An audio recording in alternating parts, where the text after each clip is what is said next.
बंजारा समाजाला एसटी प्रवर्गातून आरक्षण मिळावं ही बंजारा बांधवांची प्रमुख मागणी आहे आणि या मागणीला अनुसरून सबंध राज्यामधला बंजारा समाज आक्रमक झालेला आहे। विशेषतः मराठवाड्यातल्या 8 जिल्ह्यामध्ये प्रत्येक तालुक्यामध्ये आणि जिल्हा स्तरावरती मोठ्या प्रमाणामध्ये समाज एकवटलेला आहे। लोक रस्त्यावर उतरलेले आहेत, आंदोलनं होत आहेत, अनेक ठिकाणी उपोषण होत आहे।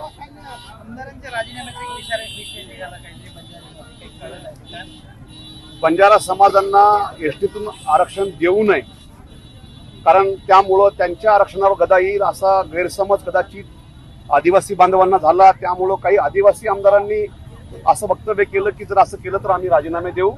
परंतु मला सर्व आमच्या सहकारी आदिवासी आमदारांनाही सांगायचं आहे आणि सर्व आमच्या आदिवासी बांधवांनाही सांगायचं आहे की आमची मागणी ही त्यांच्या आरक्षणावर, त्यांच्या हक्कावरती अतिक्रमण करण्याची मागणी नाही, तर आम्ही आमची वेगळी मागणी मागतोय।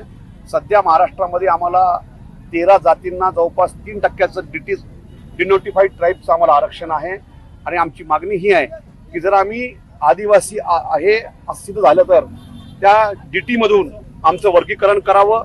जेवढा वाटा, जेवढा हिस्सा त्या 3% बंजारा समाजाला मिळेल तो हिस्सा त्यांनी एसटीला जोडून आम्हाला आरक्षण द्यावं। शिरवळ काल बोलताना म्हणाले की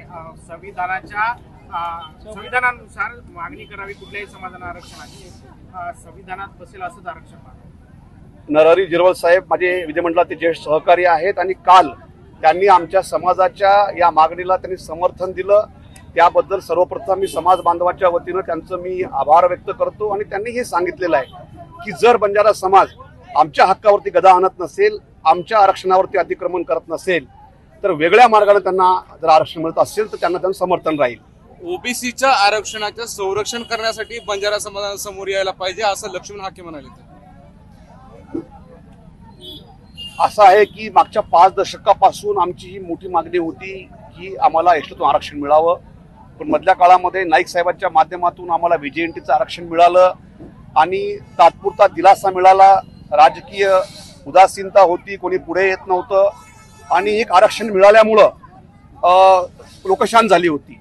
परंतु परवा मागच्या महिन्यामध्ये हैदराबाद गॅझेटचा आधार घेऊन सरकारनं मराठा समाजाला ओबीसीचं आरक्षण दिलं आणि याच गॅझेटमध्ये बंजारा समाज हा आदिवासी असा उल्लेख असल्यामुळं आता आम्हाला सुद्धा याचा आधार घेऊन सरकार आरक्षण देऊ शकते, कारण सगळ्यांसाठी एकच न्याय, कारण आपला कायदा जो आहे हा सर्वांसाठी असतो, एका जातीसाठी नाही। त्यामुळं एक सर्व आमच्या समाज बांधवांचा आता असं वाटायला लागलेलं आहे की जर त्यांना मिळालं तर आपल्यालाही भेटू शकते। त्यामुळं एका वेगळ्या मागणीला अनुसरून आम्ही रस्त्यावर उतरलेले आहोत।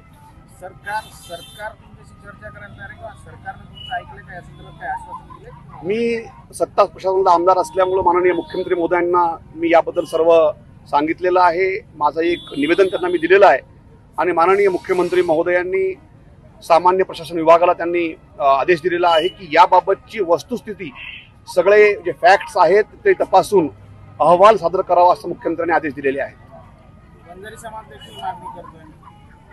धनगर समाज पण एसटी म्हणून मागणी, प्रत्येक समाजाच्या आपल्या मागण्या आहेत, त्यांच्या मागण्यांचा वेगळा आधार आहे, परंतु मी स्वतः बंजारा असल्यामुळं मी आज आमच्या बांधवांसोबत सामील झालेलो आहे। ही मागणी तीव्रतेने वाढली, परंतु त्याच गॅजेटियरला कुठेतरी विरोध होते, चॅलेंज होते कोर्टामध्ये। पहिले एक सांगतो मी तुम्हाला, ही मागणी आमची 50 वर्षाची जरी होती तरी कुठेतरी माणसाला शंका वाटते की बाबा होईल का नाही होईल का। जसं माझे खासदार हरिभाऊ राठोड यांनी मला ओपन चॅलेंज केलं होतं की हे होऊ शकणार नाही। मी त्यांना आवाहन केलं की मी प्रयत्न करत आहे सभागृहात आणि बाहेर, मी हे मागणी करत आहे 1 नेशन 1 कॅटेगरी।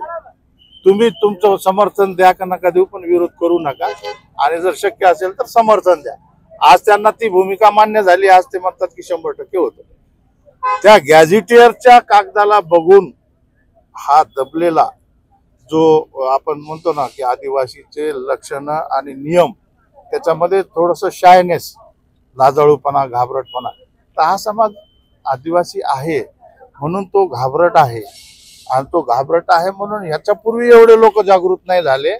निश्चितच 2 तारखेच्या मराठा समाजाच्या निर्णयाच्या नंतर हे जनजागृती जी 5 वर्षात नाही झाली ती एका दिवसात झाली आणि त्याबद्दल मी सरकारने जे निर्णय त्यांच्यासाठी घेतला आणि त्या लोकांनी जे केलं त्यांचं पण मी आभार या ठिकाणी व्यक्त करीन की तुमच्या त्या आधारावरती आमचे लोक जागे झाले।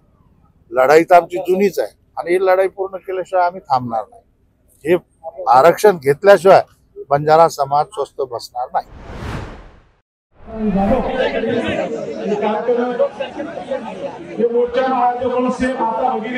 युवक मित्र सेना जय सेवाला जय सेवाला जय जय सेवाला मित्र आरक्षणाकडे मराठवाडा में मोटे पैमाने पर विडेन मोर्चा हो, जालना मोर्चा हो, कालेज किलोमीटर शेती मोठा मोर्चा हो आणि मोर्चाला माध्यमामध्ये आपण सेल एकच मागणीचा की बंजारा समाजाने आरक्षण मिळवून जावं आणि ही आरक्षण लढाई काही आधी ती सुरूच आहे. ही आरक्षण लढाई 65 वर्षाची सुरूच आहे. बंजारा समाजाचं पहिलं ऑपरेशन दिग्दर्शन हो आणि दिग्दर्शनासाठी आपण आरक्षण लढाई सुरू हीच म्हणजे स्वर्गीय नाईक साहेबांना हया देतो जरा ते आपण आदिवासी सोबत मांडायचं होतं. मग बिजापूर अधिवेशन सदर अधिवेशन सोलापूर अधिवेशन सारे अधिवेशन आपण एकच मागणी केली की आम्हाला बंजारा समाजाने आदिवासी सोबत व्हायचं. परंतु 70 वर्ष कायम आपण माहिती आपण एकजूट ताकद आपण एकजूट करायचो हे माध्यमाचे आरक्षण मिळावं मित्रांनो. आणि महाराष्ट्र मुख्यमंत्री आदरणीय देवेंद्र फडणवीस साहेब आणि देशाचे पंतप्रधान नरेंद्र मोदीजी ही ओबीसी संरक्षण करणार लोकचं हे ओबीसी महत्व देणार लोकचं आणि करताना आपली लढाई आदरणीय बाबूजी महाराजांना बच्चे येत आणि लढायचं.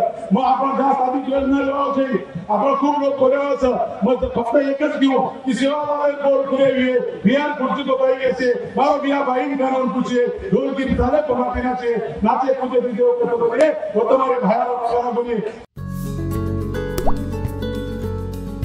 आता जोकासू STP या अत्याधुनिक जॅपनीज तंत्रज्ञानाने सुसज्ज quick installation, energy efficient, noiseless blowers, low maintenance या आणि अशा वैशिष्ट्यांनी परिपूर्ण जोकासू STP तंत्रज्ञान प्रकल्प उभारणीपासून ते विक्री पश्चात समाधानकारक सेवा देणारी भारताबरोबरच परदेशात देखील प्रकल्पांची यशस्वी उभारणी करणारी company Deccan water treatment private limited.